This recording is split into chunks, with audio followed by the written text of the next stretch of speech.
असे ध्यान गाठवले आहे. हे जीवनाचा परम ध्येय आहे.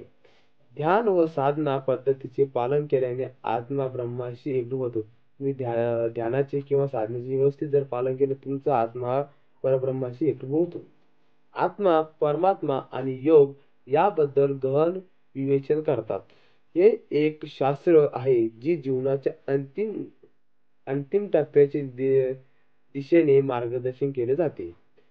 भगवान श्रीकृष्ण म्हणाले, परम अक्षर ब्रह्म आहे. आपले स्वरूप अर्थात जीवात्मा अध्यात्म नावाने सांगितले जाते. तसेच भूताचे भाव उत्पन्न करणारा जो त्याग आहे तो कर्म या नावाने संबोधला जातो.